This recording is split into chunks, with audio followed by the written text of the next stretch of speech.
دختری که 5 وقت نماز خواند سطر نبندد، با او میگیم که سطر بکن، میگوید که دلت صاف باشد میشود.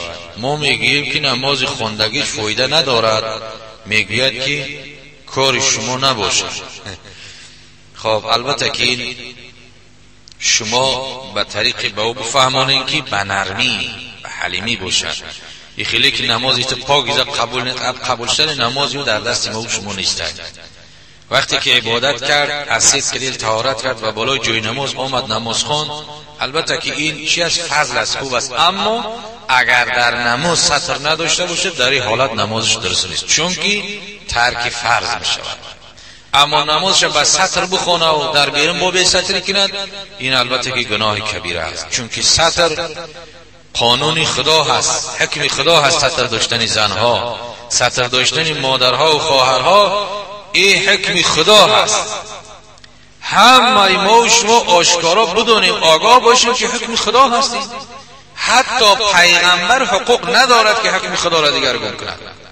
سطر حجاب زنها حکم خدا هست، از دست هیچ کس چیزی نمیآید. بعضی منافق با یافت میشود که میگه که با بدل خود عربی میدانه که مردم گمراه میگه که لیس من حوائج شرعیه، میگه این سطر حجاب داشتن از حاجت شرعی نیست. او بدبخت حاجت شرعی نباشه خدا در قرآن میگه تو به این گپ گفتگی بدین میشه. بدونی که خدا در قرآن امیر حکم کرده است، تو بگوی حاجت نیست، کافر و بدین میشه، از دین بیگانه میشه، چون که خدا حکم کرده است. از دست ما هیچ نمیآید، خدا حکمش کرده است. باید که زنی مسلمان، خواهری مسلمان سطر حجاب شرعی داشته باشه.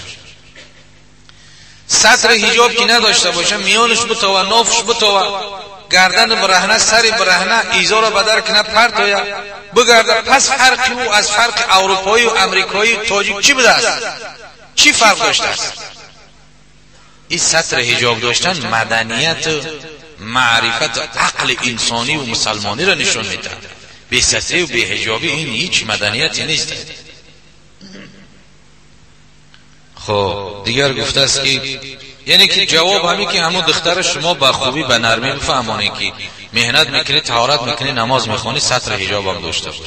که سطر حجاب امری چی خیلی که نماز فرض است، سطر حجاب هم فرض است. این خدا عمل کردگی است.